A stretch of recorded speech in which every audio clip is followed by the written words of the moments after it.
Mu gitondo cyo kuwa mbere nibwo Madame Samia Suluhu Hassan umukuru w'igihugu cya Tanzania yakiriwe na mugenzi uyobora u Rwanda. Uru rukaba urugendo ruje rukurikira ibibazo byavuzwe mu bucuruzi bwambukiranya Rusumo. Aya akaba ari na rimwe mu marembo y'ibicuruzwa biva mu mahanga byerekeza i Kigali, ndetse ni nako bimeze ku bicuruzwa biva mu Rwanda byerekeza hanze yarwo. Kuri ubu urugaga rw'abikorera ku giti cyabo mu Rwanda PSF batubwiye ko inzira ari nyabagendwa, ndetse ngo urugendo rw'umukuru w'igihugu cya Tanzania mu Rwanda ngo rushobora gusiga imikoranire inogejwe kurusha uko imeze uyu munsi. Bwana Robert Bapfakurira niwe uyobora PSF. Hari ibintu birangurwayo bikorerwa Tanzania cyangwa se bihingwa Tanzania, hari n'imodoka zacu zinyurayo zivana ibintu muri poste.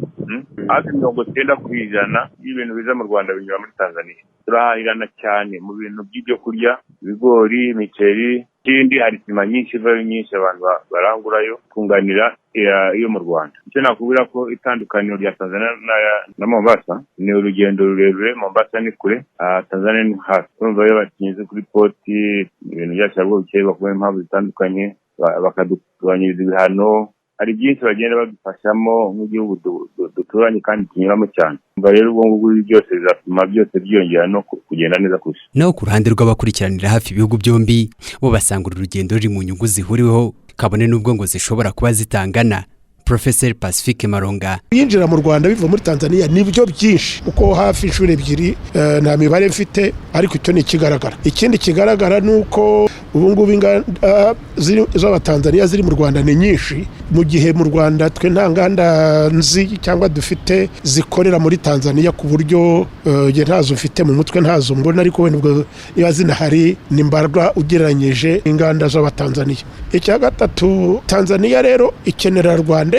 Hari nk'umushinga bari batangiye kuvuga ngo ujye ufata amafi, none ikajya ibafasha kugemurira ibihugu by'i Burayi. Ubwo rero urumva ko ari bya bintu nakubwiraga byitwa bagirirane byo gukenera. Ufite ibintu ushaka ibicuruzwa, ufite abaguzi, ariko ukeneye uburyo bwo kubibagezaho, ariyo yiyo Rwanda ibunubye no guhaye. Ufite umuhanda mwiza, ufite icyambu, ariko ufite n'umuturanyi ukeneye nawe kujya kubifata no kubicuruza, icyo gihe nawe ukwinjiriza amafaranga.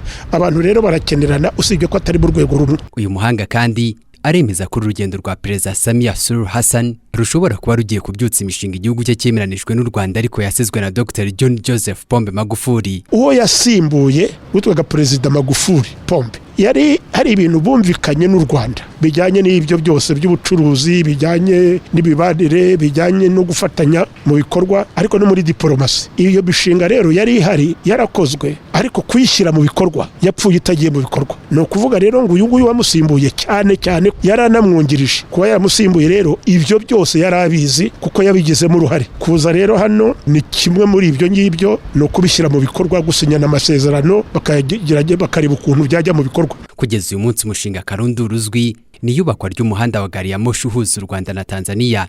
Abakuru b'ibihugu byombi bawemeranijeho muri 2018, ariko kugeza uyu munsi ntabwo imirimo yawo iratangira.